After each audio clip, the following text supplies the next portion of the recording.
আসসালামু আলাইকুম। আমাদের আজকের রেসিপিতে সবাইকে স্বাগত জানাচ্ছি পান্তারাস কিচেনে। আমাদের আজকের রেসিপি টমেটো দিয়ে চিকেন ভুনা। তো চলুন দেখে নেই এই রেসিপি তৈরি করতে কি কি লাগছে।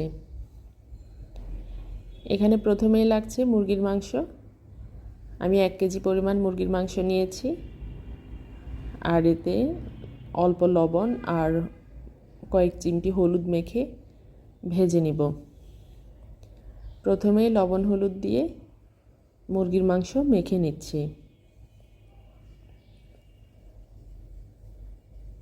তারপর হালকা করে ভেজে নিব। এখানে তেল গরম করে নিয়েছি। এরপর একে একে মুরগির মাংসের টুকরোগুলো দিয়ে দিয়েছি। এখন হালকা ভেজে নিব, খুব বেশি ভাজা যাবে না। একটা পাশ হয়ে গেলে উল্টে দিচ্ছি। আপনারা না চাইলে না ভেজেও রান্না করতে পারেন।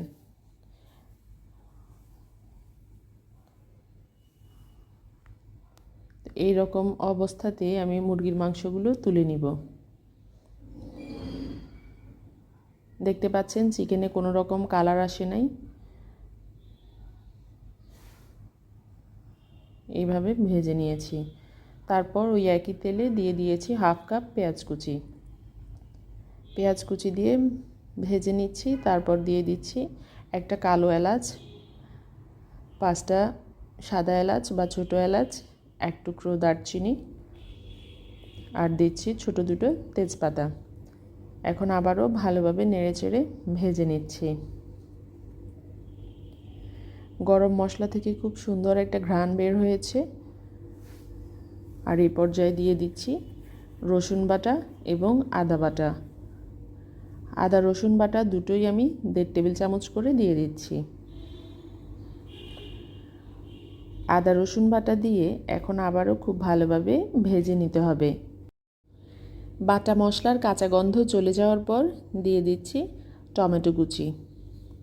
এখানে আমি ছোট ছোট টুকরো করে টমেটো কেটে নিয়েছি। আমি 2টো পাকা টমেটো নিয়েছি। এখন আবার একটু ভেজে নিয়ে দিয়ে দিচ্ছি স্বাদ মতো লবণ।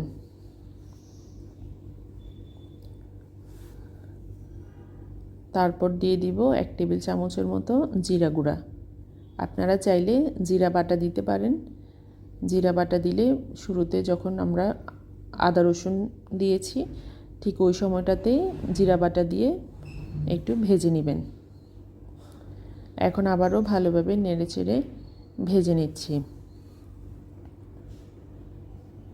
আমার চ্যানেলটিকে সাপোর্ট করতে অথবা আমার চ্যানেলের পরবর্তী সব রেসিপির নোটিফিকেশন পেতে চ্যানেলটি সাবস্ক্রাইব করে পাশে থাকা বেল বাটনে ক্লিক করে অল সিলেক্ট করুন। এখন দিয়ে দিচ্ছি হলুদের গুঁড়া আর দিচ্ছি মরিচের গুঁড়া। আবার একটু ভেজে নিচ্ছি। যে কোনো রান্নায় মশলা কষানো খুবই গুরুত্বপূর্ণ একটা স্টেপ, তাই খুব ধৈর্য ধরে মশলা কষিয়ে নেবেন। আমি এখন খুব ভালোভাবে মশলা কষিয়ে নিচ্ছি।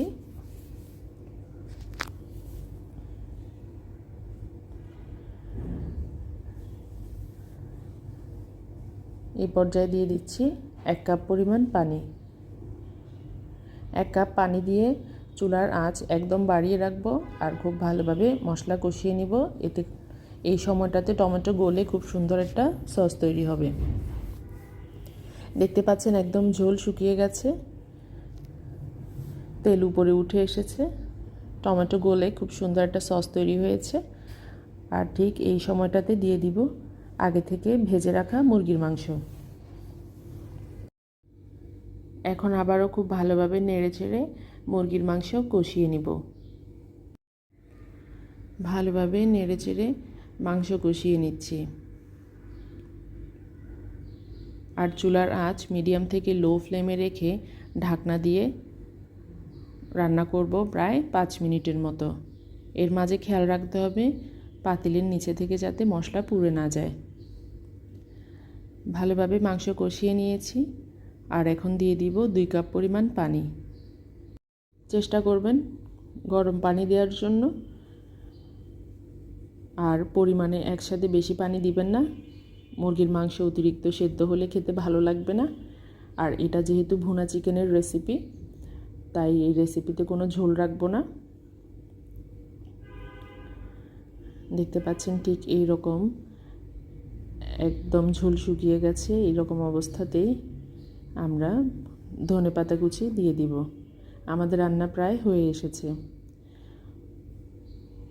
দেখতে খুব দারুণ লাগছে, খেতে আসলে খুব অসাধারণ। বাসায় তৈরি না করলে বুঝতেই পারবেন না কত মজার একটা রেসিপি। আশা করি আপনাদের আমার এই রেসিপি ভালো লেগেছে। ভালো লেগে থাকলে আমার রেসিপি ফলো করে বাসায় তৈরি করে দেখবেন আর আমাকে কমেন্ট করে জানাবেন কেমন হয়েছে। আর আমার রেসিপিটি ভালো লেগে থাকলে একটা লাইক দিবেন, শেয়ার করবেন আপনার পরিবার এবং পরিচিতদের সাথে। তৈরি হয়ে গেল দারুণ স্বাদের চিকেন ভুনা। আজ এখানেই শেষ করছি। দেখা হবে পরবর্তী কোনো রেসিপিতে অন্য কোনো দিন। সবাই ভালো থাকবেন।